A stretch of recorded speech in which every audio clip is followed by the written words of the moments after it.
বলা হয় প্রেম মানে না কোনো বাধা কিংবা নিয়ম। চিরায়ত এই সত্যের প্রমাণ দিতেই প্রেমের টানে বাংলাদেশে ছুটে এসেছেন মালয়েশিয়ার নারী সিটি হাসনা। নাটোরের বাসিন্দা আনিস রহমানের সঙ্গে দীর্ঘ 14 বছরের প্রেমের পর গত 5 জানুয়ারি তার সঙ্গে গাঁটছড়া বেঁধেছেন 32 বছর বয়সী হাসনা। আদালত চত্বরে কাজের মাধ্যমে তাদের বিয়ে সম্পন্ন হয়েছে। হ্যাঁ, পারিবারিকভাবে হচ্ছে। ওনার মামাদের সাথে এবং আমার ফ্যামিলিও আছে। দিওরাং ইসলাম, ও মুসলমান। শিয়া বাটার ও ভিটামিন ই সমৃদ্ধ lily glam beauty soap. Lily, always beautiful. যে কোণে তার বাড়ি মালয়েশিয়াতে এবং যে বর তার বাসা গুরদাসপুর থানার খুবজিপুর ইউনিয়নে। আনিস যেটা ছেলে, সে মালয়েশিয়া চাকরি করত, চাকরির সুবাদে দুজনের মধ্যে প্রেমের সম্পর্ক করে। আজকে যে মহিলাটা যে মালয়েশিয়ান কোণে তার আন্ডারে চাকরি করতো, এই আনিসের সে বস ছিল। দুজনের মধ্যে প্রেমের সম্পর্ক ঘটে এবং মেয়ের বাবা মা মেয়ে সহ বাংলাদেশে আসার পরে দুজনের আজকে বিয়ের সিদ্ধান্ত হয়। দুই পক্ষের সম্মতিতে আজকে নাটোর কোর্টে এসে বিয়ের সিদ্ধান্ত গ্রহণ করে।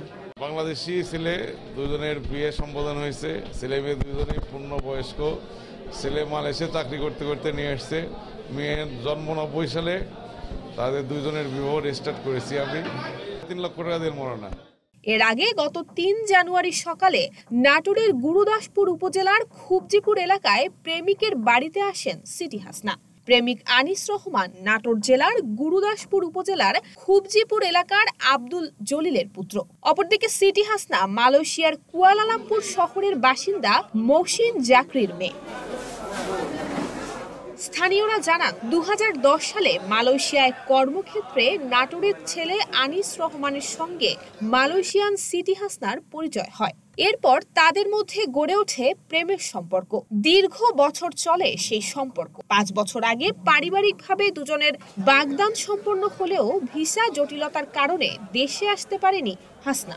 অবশেষে গত 3 জানুয়ারি মালয়েশিয়ান ওই নারী তার মাকে সঙ্গে নিয়ে হাজির হন নাটোরে প্রেমিকের বাড়িতে। ওইখানে আমি বিয়ে করতে, আমার ভিসা লেবার ছিল, আমি বিয়ে করতে পারি নাই। তারপরে আমি বাংলাদেশে আসি, ওর মারা বলে বাংলাদেশে দাও, ভিসা ট্যুরিস্ট আসে বিয়ে করো। ট্যুরিস্ট, বিজনেস, স্টুডেন্ট, এই 3 বিষয় শুধু বিয়ে করা যায় ওইখানকার। আমার ভিসা ছিল লেবার।